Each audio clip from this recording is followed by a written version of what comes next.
Alright, hello everybody and welcome to another video series here. Today we'll be doing our Brew Trial. This is the second episode of the Brew Trial. If you haven't seen the first episode, go ahead and check that out.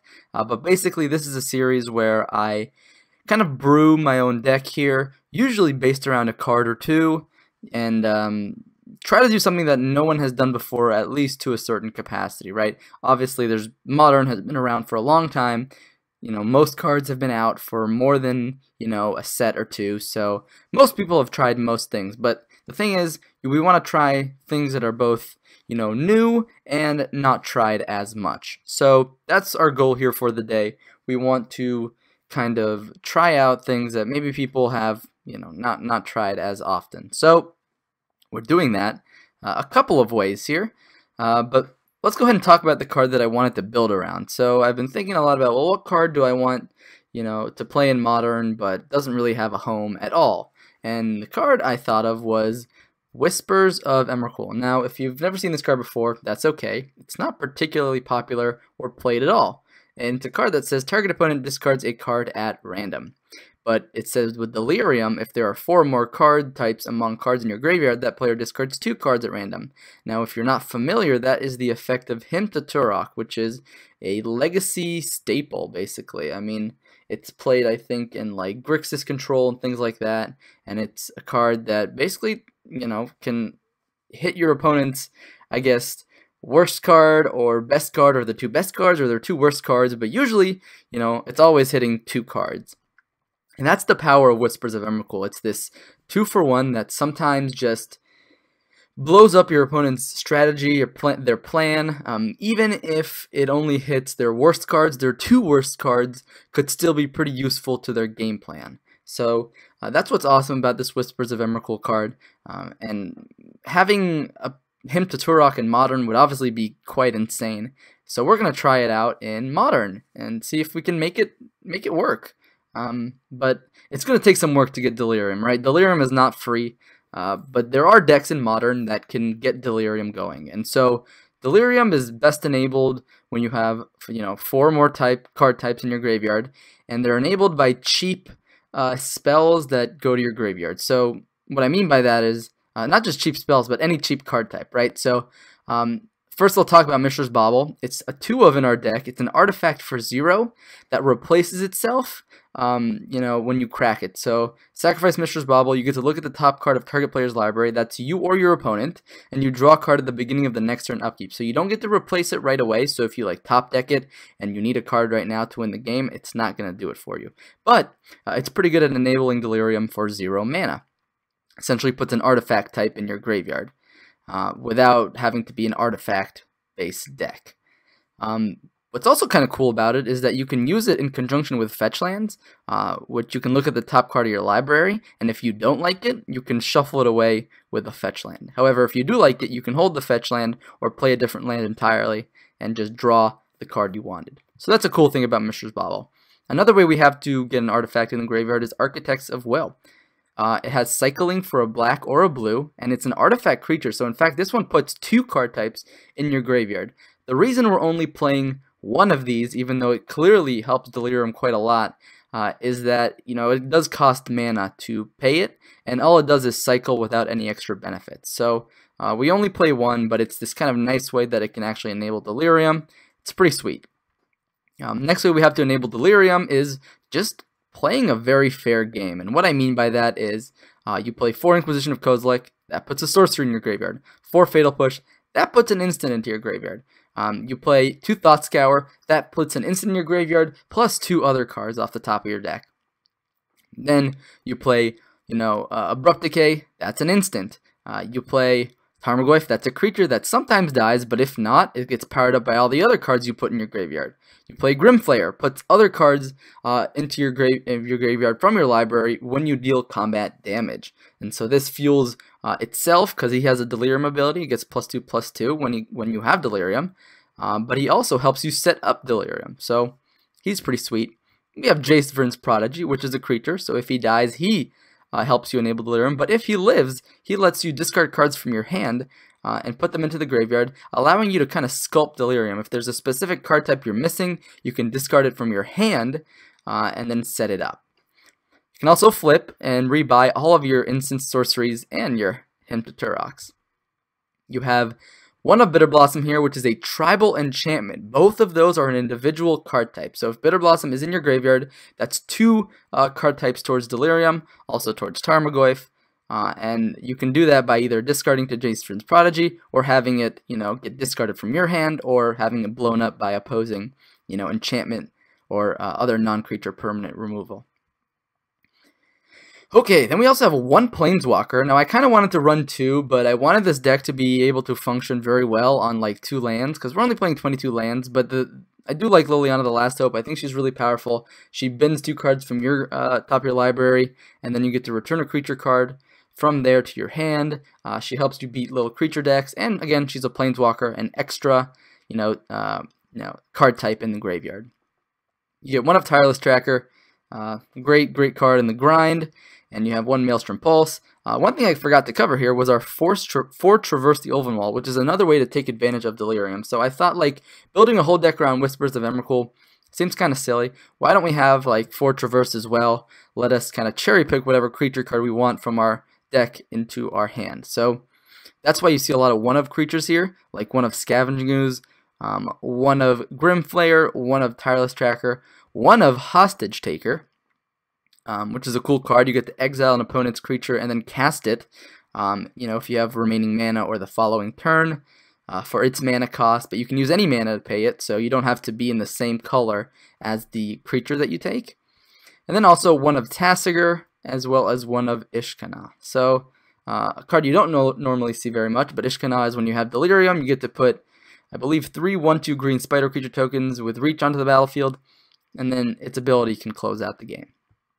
So this is a pretty sweet Sultai Delirium deck. I'm excited to try it out, see if it works. Again, Sultai Delirium is not a particularly new idea, but definitely with Whispers of Emrakul, I'm not sure it's been tried. I haven't seen anything out there, maybe because it's not successful. But with that said, we'll try it out here on my channel and see if it succeeds. Talking about our sideboard here real quick, we have a couple Silver Bullet creature cards like Kalidas, a 1 of, helps against graveyard-based strategies. It's also good as a lifelinker. You have Reclamation State. You can search up your deck with Traverse as for an ability to destroy an artifact or enchantment. You have 2 Big Game Hunters to this is more of a hedge against Hollow One, but it's also useful against humans, against like Jund. It's useful in a couple different ways. So I kind of like Big Game Hunter here. You can also Madness it off of Jace, his discard, which is kind of cool. Okay, what else we got here? We got 4 Leyline of the Void. That is a great graveyard hit card. It's my graveyard hit of choice. You can play Surgical if you want. Surgical is kind of nice because it does put, an instant into your graveyard, kind of for 0 mana. But Leyline of the Void, you can still discard extra copies to Jace. Also, if you're setting Collective Brutality, you can discard extra copies to Collective Brutality and get an enchantment in your graveyard. So it's okay. But Leyline of the Void comes down on turn 0, which is really when you need it against graveyard decks. So I mulligan towards this card because graveyard-based strategies are pretty bad for us anyways, so it's pretty useful there. But that's why I chose Leyline of the Void. Obviously, we don't play cards like Relic of Progenitus because we don't want to blow up our own graveyard. You could play cards like Nile Spellbomb. That is absolutely reasonable as well, but I like the turn 0 factor here. What's cool about Nile Spellbomb is it would get an artifact into your graveyard. So that is something to consider. I didn't really give too much thought into that, but maybe if we ever revisit this deck, Nile Spellbomb is something we could try out. Then we have 1 Emrakul, the Promised End. Now, yeah, this card is the mid-range Mirror Breaker that you can find off of Traverse, and all the creature types you put in your graveyard help you build towards it. So that's pretty sweet. You take control of your opponent's next turn, but then they get another turn after that. But you can kind of blow up their whole hand, turn their whole deck against them, and just go to town. Engineered Explosives, we're a 3-color deck. Engineered Explosives is one of the best sideboard cards in Modern, in my opinion. Helps you deal with a whole bunch of different things. You have 2 Counter Squall. It's our negate. I don't think it's going to hurt us too much. The fact that it's pretty color restricted in blue and black. So I do enjoy that. The Lose to Life is relevant because we are a deck that has creatures, and that's our win condition, so that's where I like that. And then 1 Disdainful Stroke helps against big mana decks, helps against control decks, helps against combo decks, whole bunch of different things, but that's why we're playing Disdainful Stroke. Okay, so I think I covered a lot of things there, but I kind of explained to you my card choices, how I came to this shell here. Again, we're building around Whispers of Emrakul. That's the brew trial for today, building around Whispers of Emrakul. We jam it into a shell that, you know, can abuse its graveyard pretty well with Traverse, and has cheap ways to put different creature card types, or different card types into the graveyard, excuse me. But I think this deck is going to be a lot of fun, and let's go ahead and give it a shot, right? So we're going to play 3 matches with this deck. Gonna, you know, send it through the trials, basically. Each match is a trial, and then at the end we'll come back and talk about how the deck performed. So thank you so much for sticking around for this quick deck tech in this second episode of the Brew Trials with Sultai Delirium, and see you soon for the first match. Alright, hello everybody, welcome to the first match here with our Sultai Delirium deck for today's the Brew Trial. We won the die roll. Let's go ahead and play first. This hand seems pretty solid. We have either Jace or Abrupt Decay on turn 2. We have a Traverse to work towards, as well as a Tasigur. Not a nutty hand by any means, but you know, a hand nonetheless. Let's go ahead and get this Creeping Carpet down. See what my opponent's playing. Ooh, a red deck, eh? Alright, Goblin Guide will be put to the burn test immediately. This is not a hand that beats burn particularly well. I think I'm going to hold up Abrupt Decay here. We do get kind of blown out by an Eidolon, unfortunately. Ash Zealot. I think that's okay.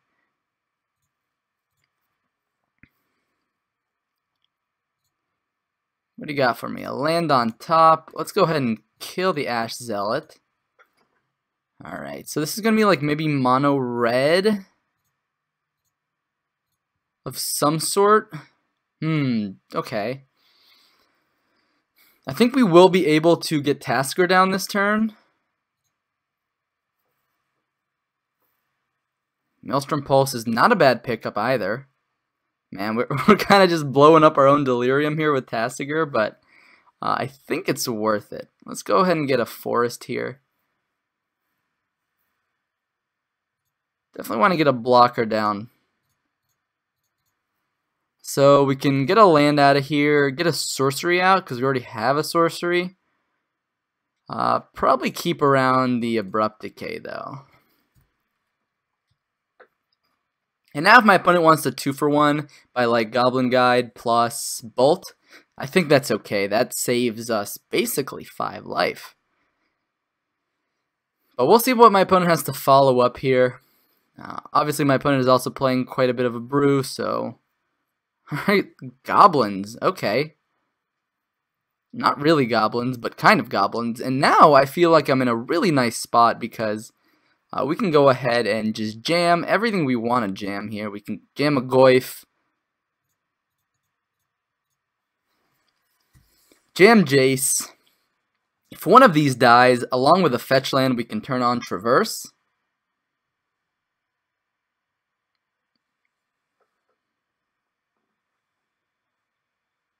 Oh, never mind. We already have a creature type in the graveyard. So...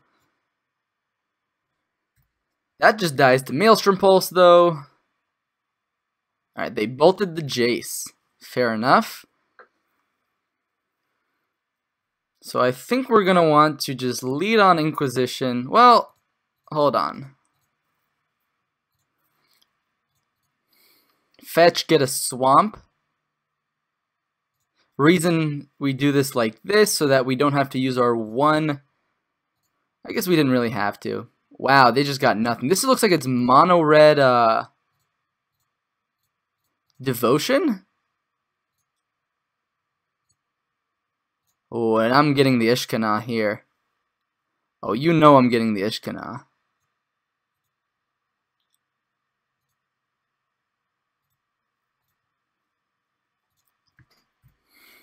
Oh, we're doing it. We're living the dream here. Mono red Devotion. I wonder if they have like the ley lines. The turn 0 red ley lines, damage can't be prevented or something like that. think that would be really cool. But my opponent is sitting on Mountain Nykthos, so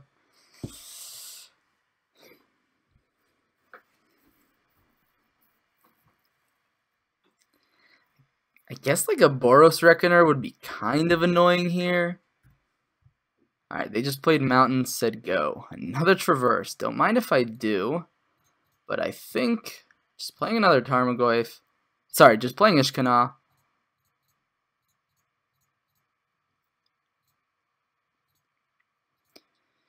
God, 10 power on the board. I guess it's lethal with Creeping Carpet. And my opponent just scoops him up. Flooded out a bit. Goblin Grenade in my opponent's deck. Is Boros Reckoner a goblin? No, it's a Minotaur. Alright, but looks like my opponent is some sort of aggressive mono red deck. I like Kalidas probably. Engineered Explosives could be useful. Collective Brutality seems like it could do some work. But again, we didn't see much of our opponent's deck, so it's hard to say. Big Game Hunter doesn't seem like it has many hits.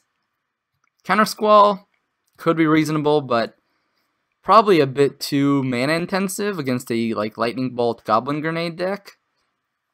Against a deck like this, I don't really like Hostage Taker. They have bolt effects. Bitter Blossom seems, again, kind of like a liability here.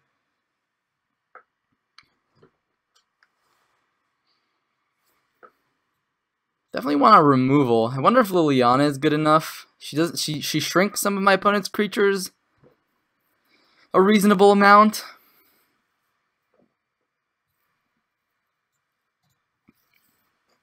I don't know if it's reasonable enough.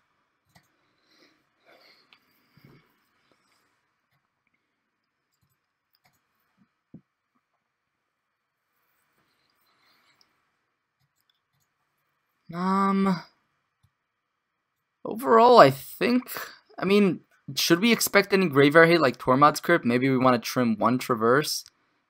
Yeah, less grind, more interaction. Seems fine to me. What I like about Traverse is that it does also help you keep like one-landers. It plays a similar role to Serum Visions in the sense that you can keep one-landers with it.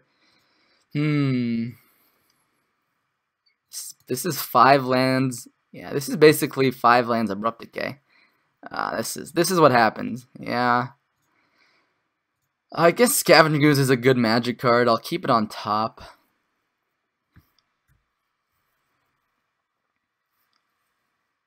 Alright, I'll play Mishra's Bauble. Target myself. Inquisition. Kind of want it. Kind of want it. So I'm going to use probably Polluted Delta to get a green source here. With Scavenging Ooze, we're going to want as many green sources as we possibly can get. We're probably going to get an Overgrown Tomb. Sure, Ash Zealot. Yep.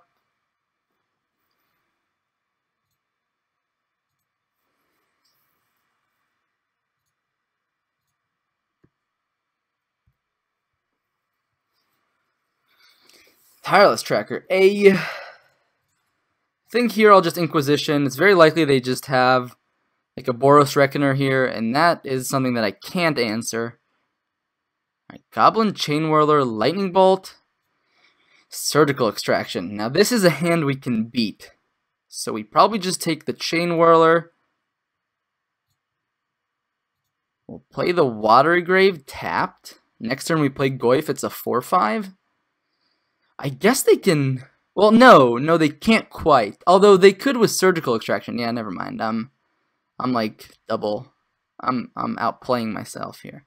If we block Ash Zealot, they could Surgical Extraction one of these card types. I wonder if they see that play though. Well, that makes life a lot easier.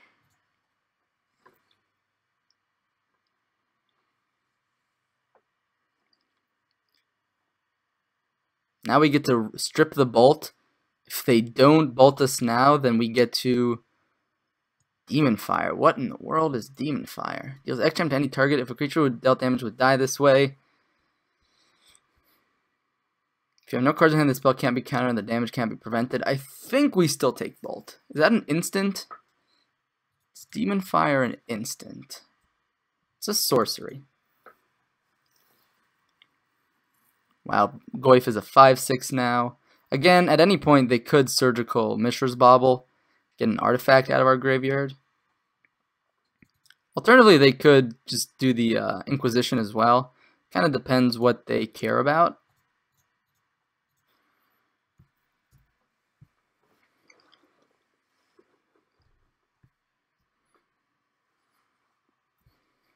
So yeah, this would deal us 3 with the Jace's Prodigy flip.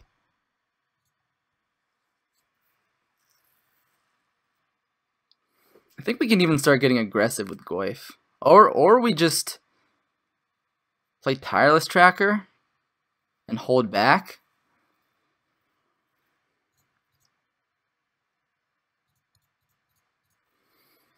Or we could just play Tireless Tracker and not hold back. We could do everything.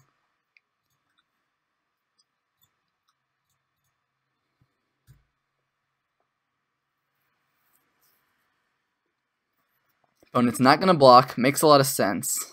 I don't think they're going to have enough damage for Demon Fire to really be scary. We'll just take 2 from Ash Zealot. Collective Brutality would actually just be an insane pickup here. You could kill Ash Zealot plus strip them of Demon Fire. Interesting.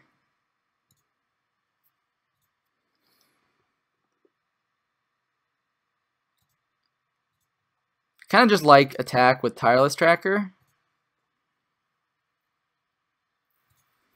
Play Scavenging Ooze.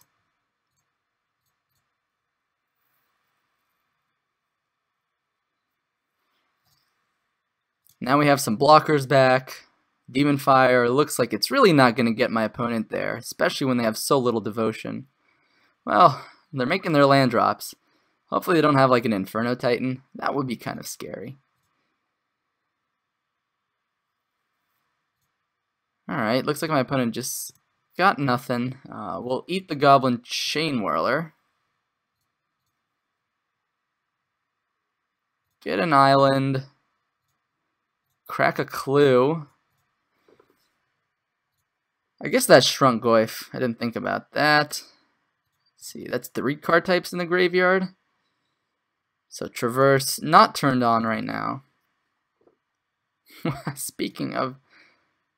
Ooh, but they could Surgical in response. Yeah, so that's not the best plan. This is 8. This is a lethal attack?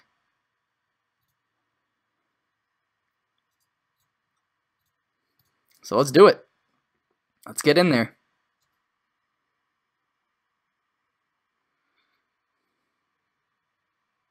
We could crack a clue if they don't block. Alright, so they block. Sure.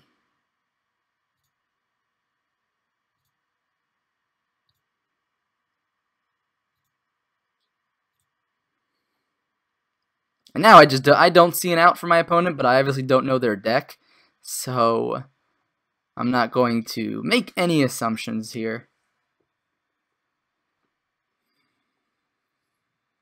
Opponent dies with a Surgical Extract in their hand. I mean, probably should have fired that off at some point, even in my draw step, just to try to get lucky.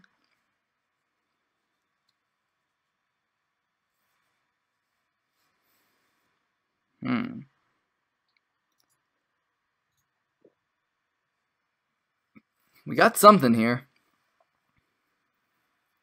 Something scary. It's a Demon Fire on a creature. Goblin Guide, eh? Okay. That's a blocker. Plus shoot down Tireless Tracker with Demon Fire. But we will still have lethal.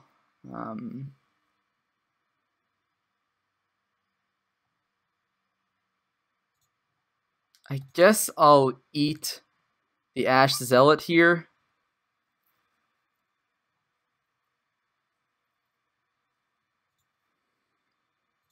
And what's going to be nice here, I'm going to force my opponent to use that surgical extraction, basically. I think.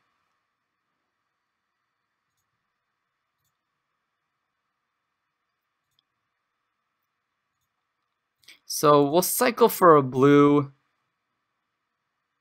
And now my opponent's just dead. Alright. That works too.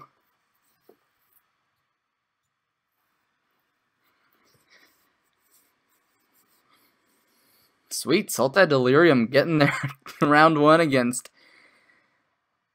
Mono Red Devotion.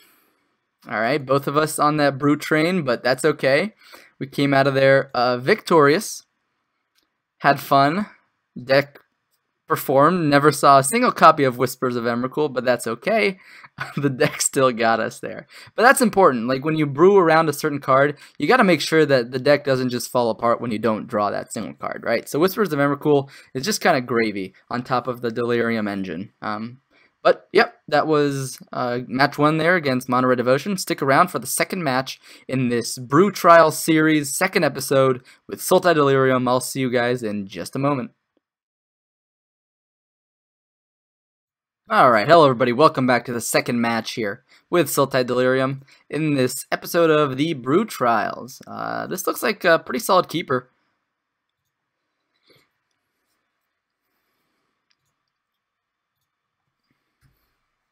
Actually, yeah, I think this will lead to the least damage taken overall. Uh-oh, it's gonna be Infect. Alright, well we do put down blockers against Infect, so that's a good thing. If we force them to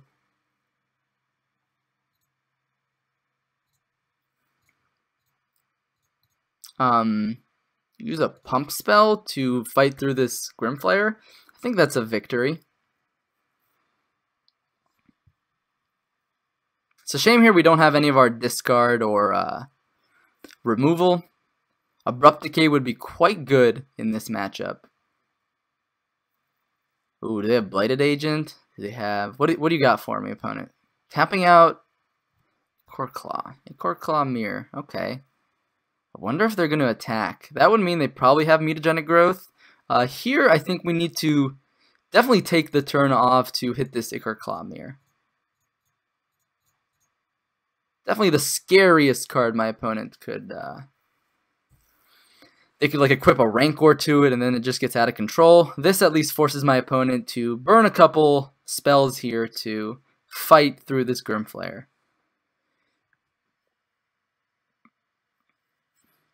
My opponent's willingness to just tap out for a creature could also indicate that they just don't have any major pump spells, but they have a lot of creatures in their hand, and they might be tapping here for a Blighted Agent. So, Blighted Agent would be an absolute nightmare for us. Definitely a nightmare. Okay, Distortion Strike. We could just be dead here. Double Groundswell could get us. But the problem is this just gets flashback next turn, so we also can't block, so next turn. So that's a problem. My opponent's showing they really don't have a lot going on. So I guess we're just going to attack with Grimflayer. Try to fix the top of our deck here to find a answer to this Glistener Elf, but we won't be able to draw it right away. Ooh, let's bin just about all of those. Still don't have Delirium.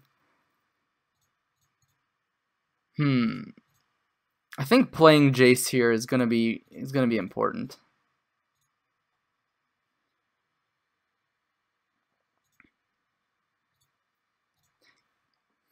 Fortunately, because of Distortion Strike, we can't actually block. Opponent could also be sitting on Become Immense, and Become Immense would kill us here with another land. Yeah, it looks like that's what my opponent might be doing here.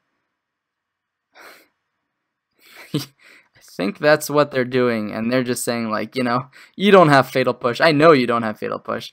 That is gutsy. That is gutsy. Yep, alright. Sure. Fair enough. You don't always draw the right cards in this matchup, that's for sure. And we weren't getting there. Alright, for this matchup, we have a couple things we can bring in. Collective Brutality, not a bad card. Engineering Explosives helps us get their Counter Squall, counters their, whatchamacallit, Pump Spells. Reclamation Stage actually kills Ichor Claw, kills, I guess killing Rancor is not very relevant, but it does things. In this matchup, we can probably trim one Traverse. Ishkana is a blocker, so I kind of like that. Hostage Taker is removal. We can probably trim the Tasigur. I don't see it being particularly relevant here. We can probably trim one of these creatures. Oh, Bitter Blossoms actually seems okay. Turn 2 creatures seem pretty important actually for blocking, so I'm going to hold on to those. Definitely want the Collective Brutalities in. Jace helps us rebuy removal, so definitely going to keep that around. Maybe Tireless Tracker is not quite good enough here. Want to bring in Engineered Explosives. Yeah, I like trimming a lot of the Traverse engine here. And then what do we want for these 2 Counter Squalls?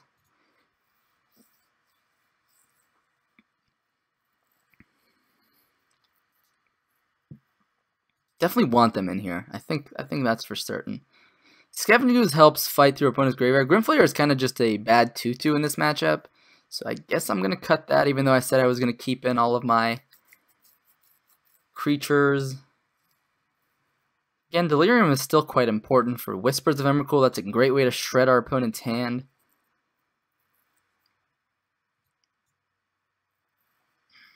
Maybe Rex Sage is a bit narrow, but again, we saw Ichor Claw. We might even see Shaper Sanctuary in this matchup, so it seems okay.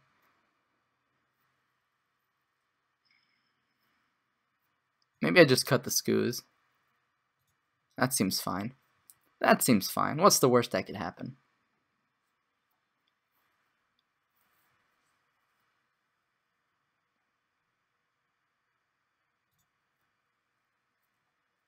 Yes. Now this is the kind of hand that I can get behind. We're not going to have a shuffle effect. So let's look at the top of my opponent's library, Pendelhaven. And that might give us some more information on what we want to take with this Inquisition. Yeah, go ahead and take that Blighted Agent. My opponent's going to draw a redundant Pendelhaven. We'll get to just play this Bitter Blossom and go to town. Ooh, Ishkana. We'll work towards that. Here,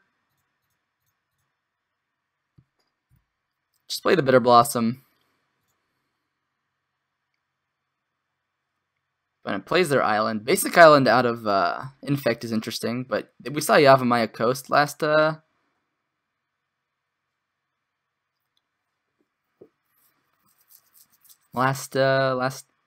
game. I think here I want to play around Spell Pierce. Yeah, let's go ahead and take that Distortion Strike.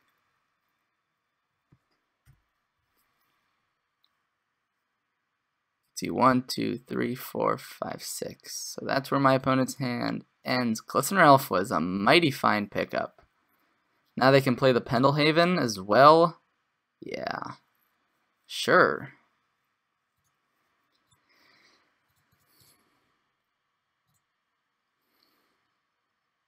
I guess this must be their hand. 2 Blossoming Defense, Vines, and a Might. So if we Fatal Push here, that's not going to do us any good, so we're just going to hold back. Ooh, Rex Sage, it doesn't do anything. So I think here we just get in for 1 damage, because we can just block the Glistener Elf with this one, and then they're forced to either use Pendelhaven or use one of their spells. And this still plays around Spell Pierce, so we're in a fine position. We just need to hope our opponent doesn't find another land, because I think without another land, my opponent is not enough. Ooh. Definitely going to Fatal Push in response. because we also have Rex Sage. Yeah, we just have it all.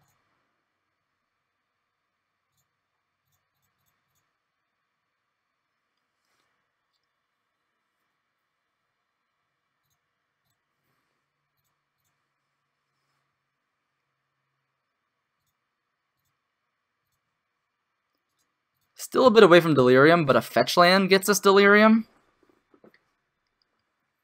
That would be quite nice. Opponent kind of needs a Blighted Agent right here. Kerclaw, Mirror. Not a bad magic card for sure. And this is when it becomes blocked. And then they can use the Pendelhaven trigger. They can Pendelhaven in response too. So that's basically 4 power, 5 toughness. I think we're just better off chumping it every turn.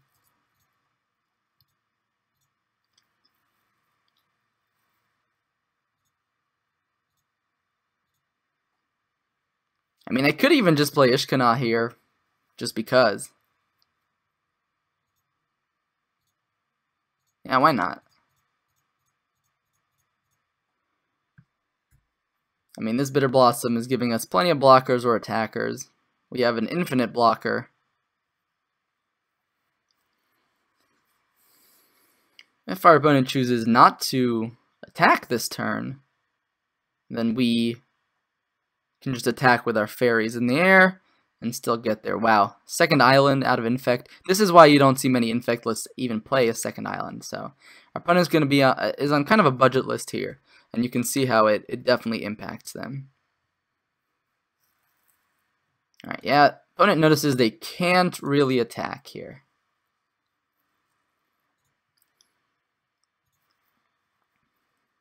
Tarmogoyf. Don't mind if I do.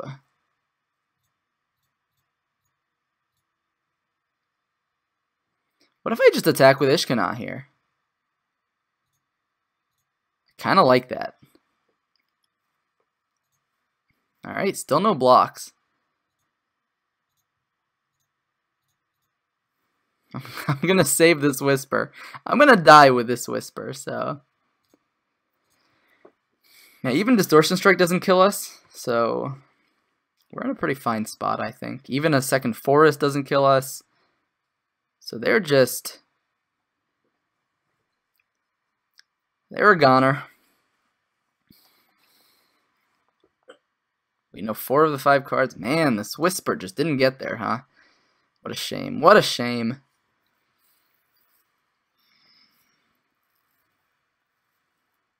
Emrakul is definitely not an Emrakul matchup. I'm gonna.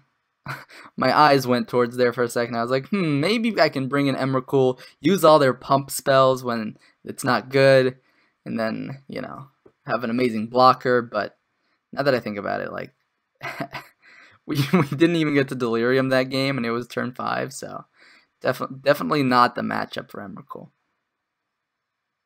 And I'll leave it at that.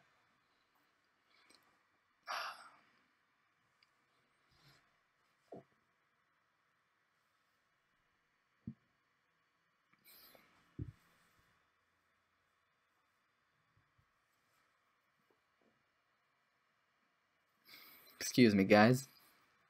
Alright, this hand is no hand disruption, no removal. We have a Counter Squall, we have a Rex Sage.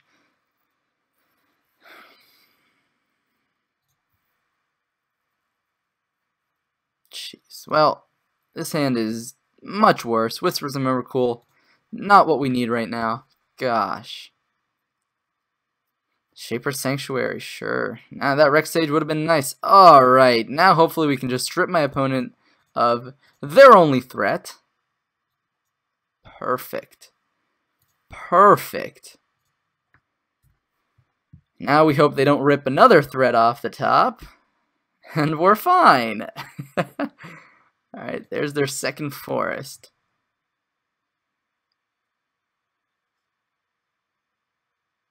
Okay. Gonna get a Watery Grave here. Now Goyf is a 3/4.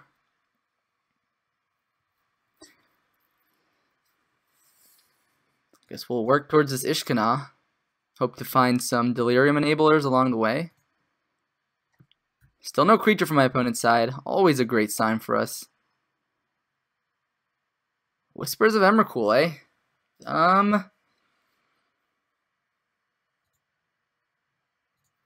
Could hit... Oh, I guess that gets hit by Spell Pierce, so I can wait one more turn on that. Oh wait, they don't even have Spell Pierce up. Yeah, that was a misplay. I feel like Architects of Will might actually not be the worst card in this deck. Might have to reconsider more of those over Mishra's Bauble. The fact that it gets 2 of your Delirium rather than 1 seems really important.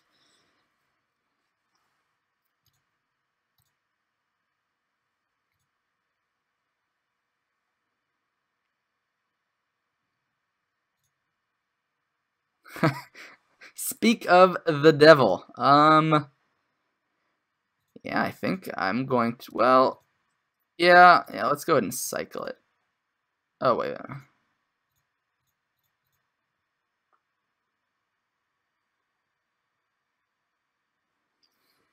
Oh, man, even drew the Fatal Push. Now we have Delirium. See if my opponent discards something to fuel our Goyf, such as, I don't know, Rancor. Puts an enchantment in the yard, makes Goyf a 5/6. Man, hit the 2 cards we know about, but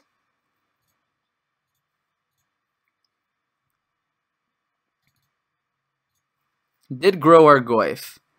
Next turn we'll play Ishkana and feel mighty fine. The mighty Ishkana. Ooh, there's that blue source. So if they have Blighted Agent, I don't know, even if they have Blighted Agent, it doesn't have haste. And our opponent concedes. They probably didn't have Blighted Agent, right? But this is sometimes the struggles when you play a budget version of a deck that's already kind of fringe. Now, I'm not going to call Infect too fringe. It's been creeping its way back into the modern metagame. But again, they probably didn't have Ink Moths in their build, and so they had all these suboptimal cards. They have a suboptimal mana base. They don't have fetches, it looks like. So all these things, you know, there's a reason why budget Magic is kind of frustrating for a lot of players. It's because when you're playing against like non-budget decks, you definitely feel the pain. So like budget decks versus budget decks is one thing, but budget decks versus non-budget decks versus optimal, you know, tier decks, that's rough. Which is why I don't personally like talking budget very much. Talking budget Magic, like if you ask me like, oh, what's an alternative for this because I don't have the money, it's like, yeah, I understand, here's some, you know, possibilities, but like I wouldn't ever make content with budget Magic, I think, you know, at least because it just seems like throwing your budget deck against a bunch of non-budget decks seems like a way to get very frustrated. That's an easy way to get frustrated. But anyways, I'm not going to rant too much about that. That was the second match there with our Sultai Delirium deck. Again, we faced 2 opposing brews, right? We faced Mono Red Devotion and Budget Infect. So let's see if round 3, the final match here, will give us a bit more of a challenge, right? So stick around for that, and see you guys soon. Okay, what's up everybody? Welcome back to the third and final match in the Brew Trials here with Sultai Delirium. We're 2-0 so far. Let's see if we can wrap it up with a 3-0. Yeah, this seems like a keeper to me. Turn 2 Jace. Turn 3 Liliana. We have 2 cards towards Delirium, and we can even start looting with Jace. So we're going to do a little trick here. Scry on top of our deck. See if we want the top card. If not, we'll shuffle it away with Verdant Catacombs. Fatal Push. I'm going to keep. My opponent's name is Blue Surprise. So they might be a blue deck. But you never know. Never trust a person's name. I'm going to draw it. I'm going to draw the Fatal Push. It would be really nice to answer a Mana Dork with like a Fatal Push, or a Goblin Guide with a Fatal Push, or something like that, you know. Okay.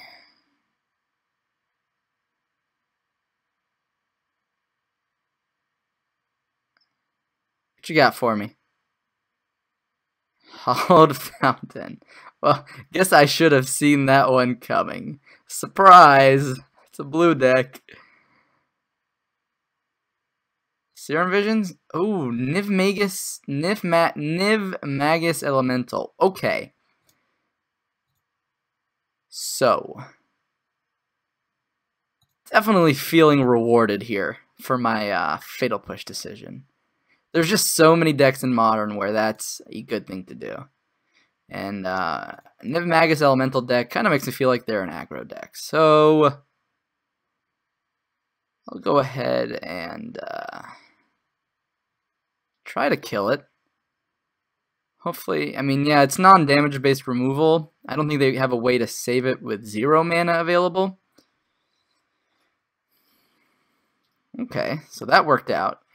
Now we can have Jace on 2. Do we want to fetch? For like a Watery Grave, I guess? No. Whoops, we're going to need to use blue mana for that. But if they play another 1 mana creature, like a Kiln Fiend maybe, we'll actually be able to flip Jace next turn by cracking a fetch, then using his ability, flipping him, flashback, Fatal Push, kill the creature. What? Disrupting Shoal? Erayo? What? What in the world? Maybe they have a second Erayo and we can nab it with Liliana. That would be really sweet. Unfortunately, it looks like my opponent is just not doing much here. Interesting. We do have Delirium available. We could get a fast clock here. I think I'd rather... Well, either way, I think we're getting an Overgrown Tomb here. Now we got to think about our deck. I kind of want to get a Jace online again.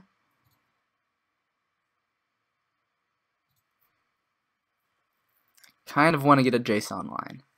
And I don't want my opponent to know I have Liliana.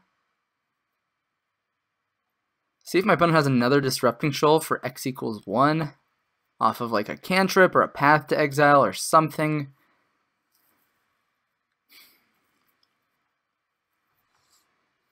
I just don't want to show my opponent Liliana because I really want them to jam like an Erayo and have it die.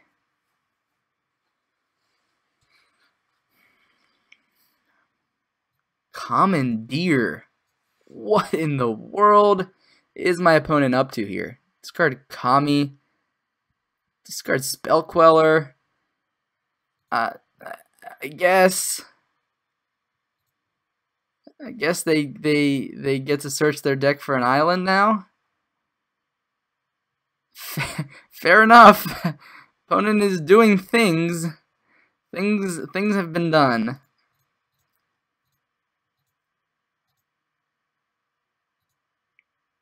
Alright, now we have a Tasigur.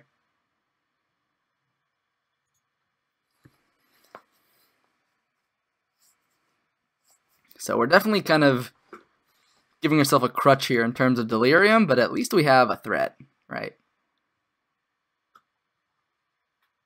And we got it under potential counter magic as well. So that's sweet.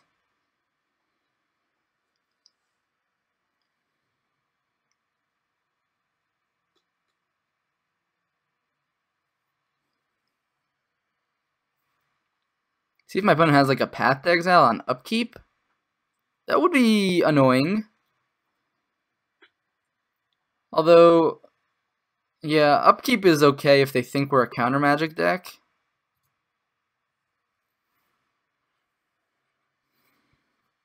My opponent's deck is the spiciest. I'll give him that. I will give them that. If my opponent has Commandeer, I might want to cast Liliana on my main phase 1. That way I can attack it with Tasigur. Would be quite a sequence. But it's a sequence nonetheless. Alternatively, I can just hold up Tasker activation here, which totally seems okay to me. Yeah.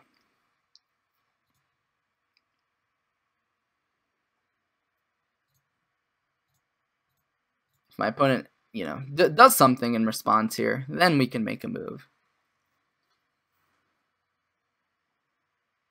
Intervention Pact.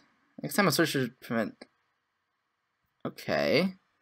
Are they really gonna burn a God,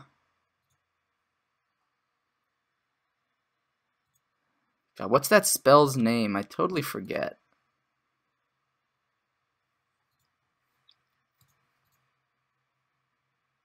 Well, they could have Pact of Negation.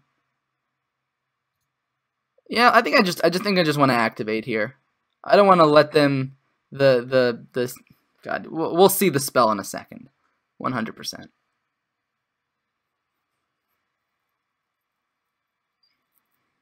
All right, Angel's Grace is the spell. So if they have another one of these types of effects, or I don't want them to double down on 2 Pacts in one turn and use Angel's Grace to save themselves from both. That's generally the reasoning here. God, it feels like everyone's on on a little brew here today. I think I definitely want another black source. With this island in my hand, I don't think I want Watery Grave, though. I think I want Overgrown Tomb.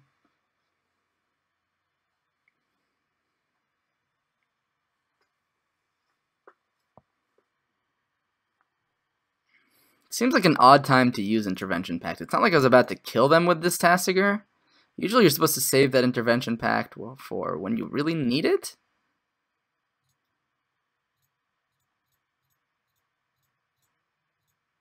Alright, Tasker activation gives us a Jace or a Fatal Push or a Grimflare. All of those are pretty good cards.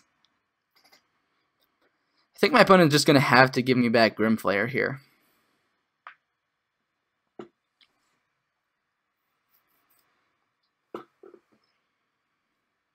Can't give me back a land with Tasigur. That's one of the good things about Tasigur. You can kind of sculpt your graveyard by exiling cards that aren't lands and leaving lands in there, because you know your opponents can't give you back lands.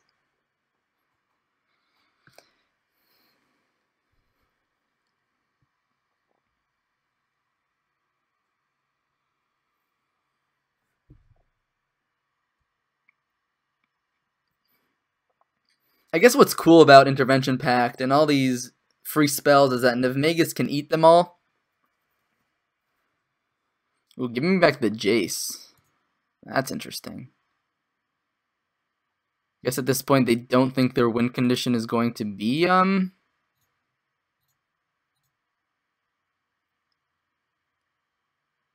Question: do we play around a card like Spell Pierce here? Don't think so.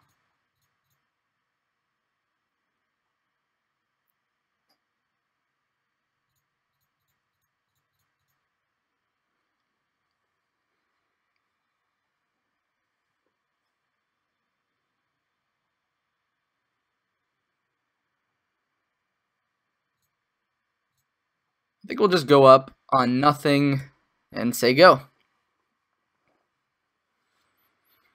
We can flip Jace to target Fatal Push.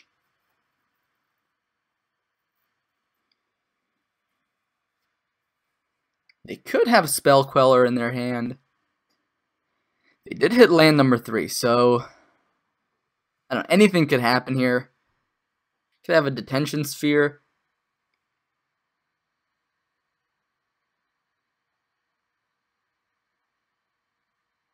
Meddling Mage. I wonder if they name Fatal Push.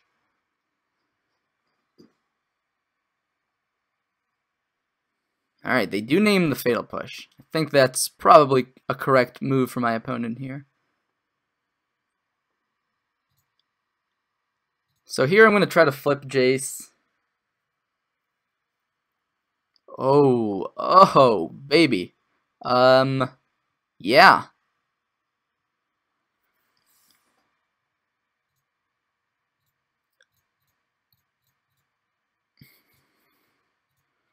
see what happens if this works out for us. Hostage taker. Let's go.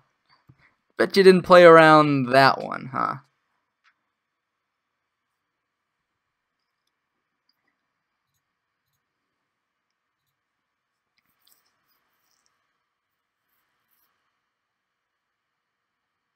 I wonder what we name. Do we just name Nivmagus? Do we name, like, what do we name? I don't know what's in my opponent's deck. That's the problem.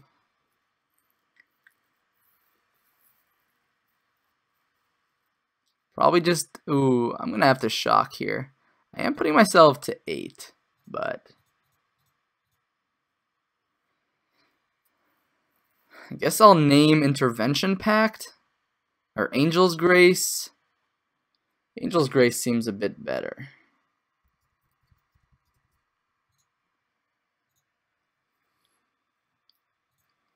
We'll smack in here for 4, use our Planeswalkers, abilities.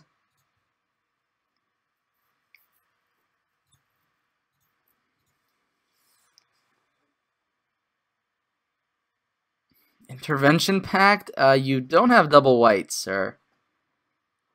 So I'm not sure. I think they're just I think they're just killing themselves here, basically. Yep, fair enough. If I was my opponent, I probably wouldn't be able to make it out of that too. So what the heck did we see out of our opponent that game? Collective Brutality seems like could be okay. Counter Squall seems reasonable. I think Kalidas is a bit too expensive. Big Game Hunter could be okay against a Nivmagus that's grown way out of control, so we'll consider that on the side. Same for Engineer Explosives, that seems like it could be pretty good. Emrakul, a bit too expensive. Rexage doesn't seem to have many hits against my opponent. This does not feel like an Ishkanah matchup where I'm grinding my opponent out. So I think this is one where we're just kind of narrowly dodging, getting comboed by some crazy stuff. Which is why I think cutting Scavenging Ooze is also okay. Doesn't seem like a Bitter Blossom matchup. Brutality, Counter Squall. I think Engineer Explosive somewhere in here is going to be useful. Probably cut 1 Traverse. Again, Big Game Hunter could be very useful against Nivmagus. But Nivmagus is probably going to come down on turn 1 and get bigger after that, so I think this is fine.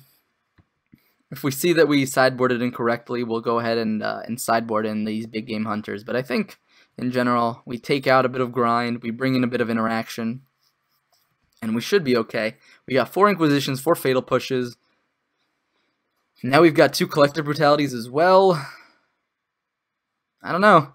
Seems to me like a good matchup, but our opponent definitely has the kind of deck that can nut draw you. So, not gonna pretend like we've won anything yet. I do like Whispers of Emrakul in this matchup, though. It's definitely the kind of matchup where they hold cards, and it'll come in handy. Hand's not great, but we can cycle Architects on turn 1, play a Goyf on turn 2. Might get there. We have an Engineer Explosives as well. See if our opponent keeps their 7. Commandeer is a scary magic card. Costs 7 mana too, so we don't really have anything to easily strip it of their hand. So we're just going to keep this. We're so close to Delirium. I wonder if a main deck Engineer Explosives is reasonable in any way. I feel like it could be.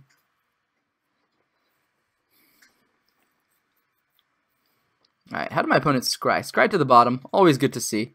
Oh my god, did my opponent keep a no-lander? Alright, I was gonna say. Gutsy opponent. My opponent turn 1's a Nivmagus. I think I'm turn 1ing an Engineer Explosives. Oh man. Never mind, we just have it all.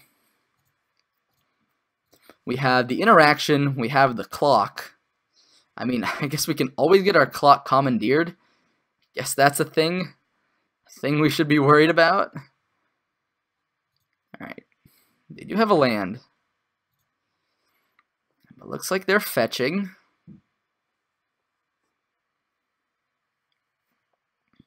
We do have to remember our opponent does play Spell Queller as well. Island Plains is also kind of scary. They're probably just doing it to preserve their life total, but it always makes me think like, oh boy, they've got the Blood Moon. Howling Mine.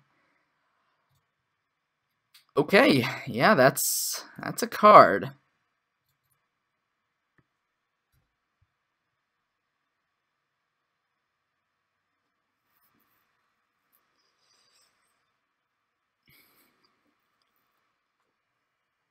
Wow, okay. A lot of good things going on here. Think we'll just go ahead and get a forest. Play Big Boy Goyf. Hopefully that doesn't get commandeered. I mean, we have the Fatal Push to beat a commandeer, but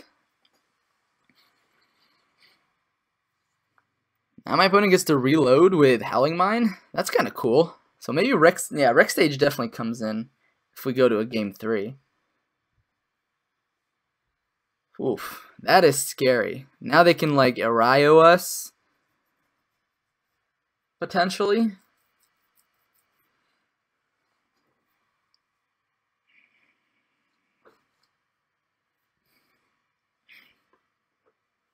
Opponent's on a sweet brew as well.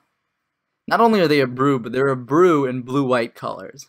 And that is enough to win my heart over. I think blue-white's just been done so much that you can call it a brew, but really someone's tried it, and it's very hard to innovate with blue-white. But maybe something will come to me. Something miraculous. No pun intended. There used to be a time where Miracles was a brew, but nowadays it's not. I actually brewed with Miracles a long time ago. Paid a friend of mine, Dylan Gellis. He's a pretty good Magic player. He top 8'd a GP recently. Paid him like $12 to do a league with Riverwise Augur Miracles back when Jace wasn't even a thing yet, and he casually just 5-0'd the Modern Competitive League while recording. So that was pretty sweet. Oh geez, double Howling Mine. All right, Maelstrom Pulse one time. One time. Okay, more like lands all day. Oh, Whispers of Emrakul. Cool card, alright. We could traverse for a basic. That doesn't seem like it gets us anywhere. They still didn't hit a land. They're probably going to hit a land next turn, though. Do I EE for 2? There's no way I EE for 2. I think I just Jace.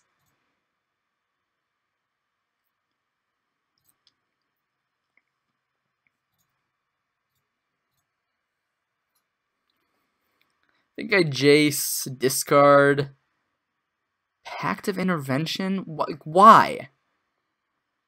There's no reason. There's just no reason. They're just throwing away a card. Oh. Okay.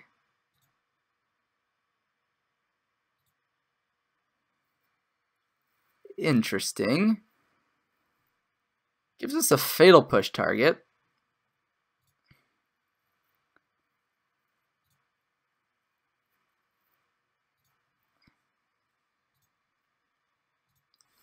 If they have Pact of Negation, though, it's kind of good.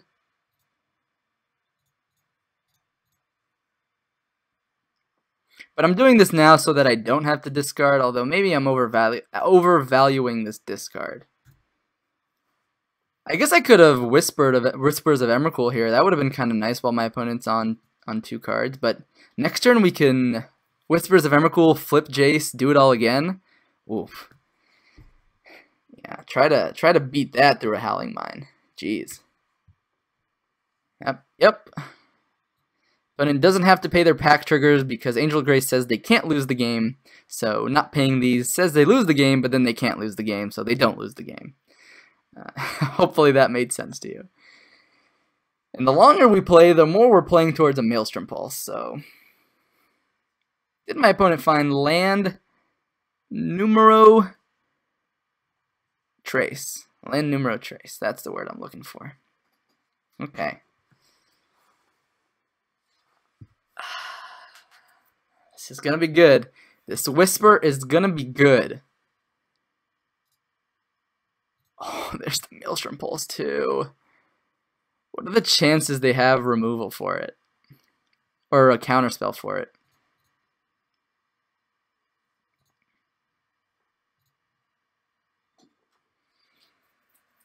Whisper ya. What you got, buddy? What did they discard? Ario Nivmagus. Okay, alright. Fair enough.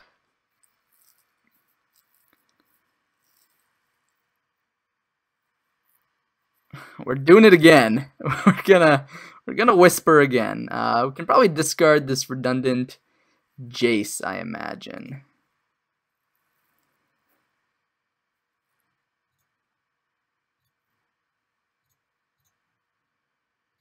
Oh yeah. Oh yeah. I don't know if this is right, but dear God, it feels good. This is what we came here to do. This is what we came here to do, and I'm gonna do what I came here to do.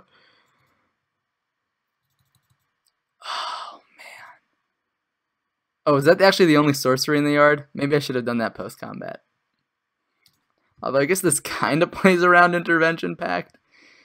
Well, they'll get 3 new cards next turn, so they're in a fine spot. They're fine. But we can Maelstrom Pulse next turn.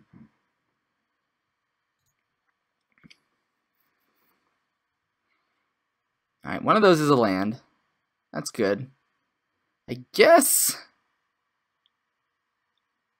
a Spell Queller would be kind of annoying here. So I wouldn't mind drawing a Fatal Push. Ooh, looks like they're tapping out, though. Chalice on 1. Fine. We even have this EE on 0 to blow that up. So now we just get to draw a bunch of cards. And send our opponent to the Shadow Realm, basically.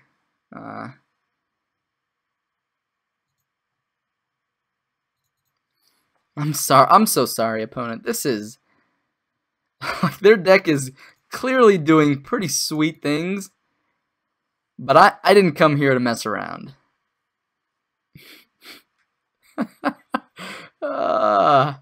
Clean them up, boys. I think now we want to get the second Goyf in play.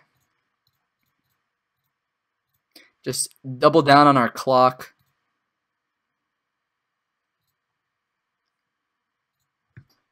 Put our opponent dead in 2 turns.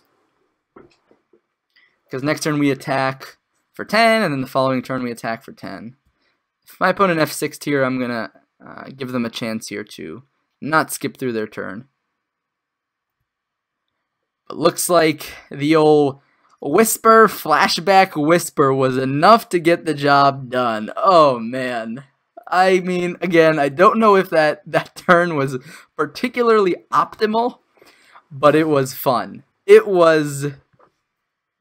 all I needed to do in Modern is just double him my opponent with a Planeswalker and a creature on board, and my opponent basically has nothing going on. Drew the Pulse, too, to blow up their Howling Mines the following turns. Everything just came together perfectly. I would almost say Howling Mine just helped us a bit more than it helped them. I think my opponent just... I understand they wanted to pact the Titan, and they thought, well, I might as well save my 4 life at the time, because I only have this 1 Angel's Grace, but it just seems like this deck is such a glass cannon, and for what? For 1/4/4? I mean, I don't know. I guess you can get like 4 of these in one draw with a Angel's Grace as well, you know? So, technically, yeah. But still, it seems ambitious, in my opinion. Regardless, our deck did our thing, and let's go ahead and talk about it in the closing comments. Wow, 3-0. Let's talk about that. Stay tuned for the closing comments coming up in just a... All right, welcome back, everybody, to the closing comments here for our the Brew Trials with Sultai Delirium. Our deck performed admirably here, right? Now, this was 3 matches against... I will go out on a limb and say you know, they weren't very tier decks. Our opponents were not playing very powerful strategies. It's escaping me what we played round 1, but we played against Infect, Budget Infect round 2. Oh, we played Mono Red Devotion round 1, Budget Infect round 2, and then Jeskai Pacts game 3. Now, don't get me wrong, that deck definitely has nut draw capabilities, but dear God, did their draw not come together. So, against Mono Red Devotion, normally when I saw that Goblin Guide, I was kind of scared, because we didn't necessarily come fully prepared for the burn matchup. We have 2 Brutality in the sideboard and a Kalitas. That's about it. We have, I guess, very cheap removal, and we have cheap discard. We didn't come with Thoughtseize in our deck, which is kind of a good thing. And we do have 1 Scavenging Ooze to find off of Traverse. So we weren't completely, you know, cold to those strategies, but Mono Red Devotion is particularly easier, mostly because their deck isn't full of burn spells, and they have probably more lands in their deck, and they have more creatures that don't have haste, so our removal just lines up pretty well against that. So I really think that matchup is obviously quite good. They have cards they want to keep in hand for a while, so Whispers becomes better. So Mono Red Devotion, again, not a matchup you're going to even face really at your FNM, but hey, we were able to beat kind of this like mid-range control deck, if you want to call that. But yeah, that was the Mono Red Devotion. I think we had all the tools we needed to beat that kind of mid-range matchup. Blue-Green Infect, they were able to steal game 1. I guess it wasn't a steal. We just didn't have interaction, and they had Distortion Strike plus Become Immense, right? Totally fair. Totally fair magic. And the thing is, like, our deck does have a lot of tools to fight against that, right? We have 4 Fatal Push, 4 Inquisition. We have plenty of blockers. We have Abrupt Decay plus Pulse plus Liliana. Bitter Blossom does work. Hostage Taker is technically a removal spell. And then from the sideboard we have EE, Counter Squall, Collective Brutality. Yeah, Reclamation Sage. It's definitely not a bad matchup in the slightest. So we have the tools to fight that matchup. Sometimes you don't draw the right half of your deck. That happens when you have a fair deck that attacks on multiple different angles.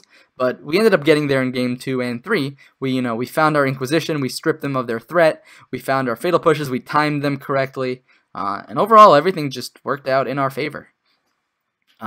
Yeah, game 3 is when we truly got to see Whispers of Emrakul shine. It was when we were able to play against Jeskai Pacts, where they're kind of an all-in deck. We had the Fatal Push turn 1 for their Niv Magus, and then kind of their draw fell apart. You know, they had to commandeer our Traverse, which was like a 2-for-1, but then they replaced, you know, the commandeer, I guess, with a basic land, and because of the spell they took. So I don't know what to call that, but ultimately, it just wasn't enough to get them there, and we were able to just kind of play this fair mid-range game, kind of disrupt them, gain value, and just the old Jace Vryn's Prodigy with Whispers of Emrakul was nuts. Just Whispers of Emrakul, discard your 2 cards, and then flip Jace, do it again, untap, Maelstrom Pulse your draw engine, and, you know, I have 7 cards, you have 1 card in hand, go. That's insane, you know. Truly, I think Whispers of Emrakul could be a good card. It's definitely better if you're playing a slower matchup, a little bit worse if you're playing an aggressive matchup. But even in an aggressive matchup, it could get there. And if it's not the right matchup, at least you have Jaces to mill them away. Alternatively, we might want some Collective Brutalities in the main, because we may want to, you know, discard some cards that get stranded in our hand. So I was thinking having some sort of discard outlet outside of a creature, because creatures, you know, there's plenty of removal. Harder to interact with a Collective Brutality. So moving forward, let's go ahead and talk about the deck based on its performance. It's hard for me to say what I want to cut, what I want to keep. I think Architects of Will might actually be better than Mishra's Bauble. We don't mind spending the extra mana. Our deck is slow as it is. We're not trying to truly grind every single mana out of our deck. So I could see swapping an extra Architect for 1 Mishra's Bauble. Because, again, having 2 creature type or 2 card types in the graveyard is much better than 1, even if this is free. So Architects of Will being both an artifact and a creature, so that plus a fetch land is already 3 into your graveyard. You basically just need to cast 1 other spell, like a Fatal Push or an Inquisition or a Thought Scour, or even just a Naked Traverse or a Naked Whisper. Suddenly you have Delirium enabled, and so I kind of like that, and I think I would do that moving forward. It's also a creature you can find off of Traverse, and you can kind of, you know, Fate Seal your opponent's top 3 cards, and you know, it's kind of narrow, but more creature density is not the worst thing when you're a Traverse deck. I do again want to find room for maybe one Collective Brutality in the main. I think it's a fine Magic card. I don't know what I would cut. I guess this Bitter Blossom is kind of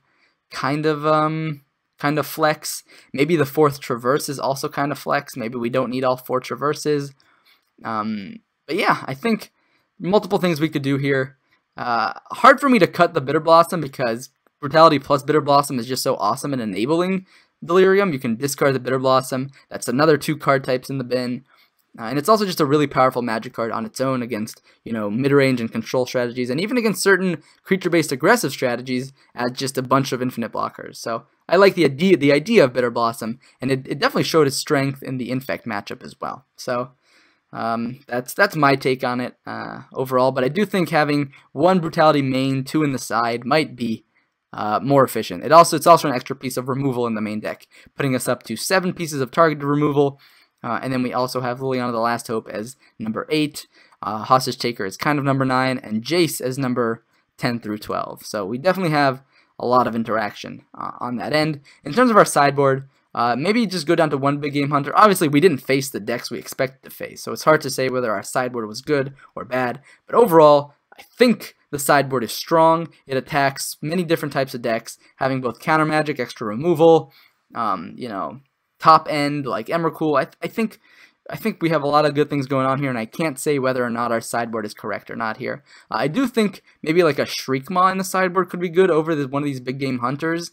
Maybe Big Game Hunter is a little too narrow to be as a 2-of, so Shriekmaw is a little less conditional in some matchups, right? Some matchups Big Game Hunter is way better, like Hollow One, but some matchups Shriekmaw is way better and even cheaper to traverse up. So it costs 3 mana with a Traverse Shriekmaw, then 4 mana Traverse Big Game Hunter. Even Traverse Big Game Hunter, I guess with Jace you can discard it and then cast it, so it's not the worst in that way, but overall I do think Shriekmaw might have some utility here. But overall, Sultai Delirium 3-0, and I think I'm going to enact, I think is the right word here, or have a policy. Basically, any deck that goes 3-0 in our the Brew Trials gets to get its own maybe friendly league, and maybe if it gets a certain record in a friendly league, then we can take it to the competitive leagues, right? I know this is assuming I have all the time in the world and this is my job. It's obviously not my job, and I don't necessarily have the time to take a deck and tune it through friendly leagues and competitive leagues, but I think it's a cool way to kind of show our appreciation for decks that go all the way in the Brew Trials, right? A 3-0, something to be proud of. Obviously, the decks you face determine your record, so I'm not going to pretend like we faced the strongest decks in the format, but we definitely had a lot of fun, and we enjoyed brewing up a Whispers of Emrakul deck. So, hope you enjoyed this video series. Let me know what you guys think in the comments of the Brew Trials in general. Again, I know the first episode was a little bit more casual. This one, I would say, is slightly more competitive than the first deck we played, but it's still a brew. We're still playing this card called Whispers of Emrakul, which you will probably never find in any, competitive deck, let alone as a 4-of, right? So, let me know what you think about what's going on here in the Brew Trials. If you have any suggestions, recommendations, hey, I'm all ears. I can't say that I will listen to your, or I guess use your recommendations, but I will definitely guarantee that I will read them and listen to them. And I might even respond to them and show you my appreciation that you reached out to me. So, again, we're going to wrap it up here with Sultai Delirium. Awesome deck. 3-0'd the Brew Trials. So yeah, thank you all so much for watching this series today, and stick around for more videos coming up in the near future. So see you guys later.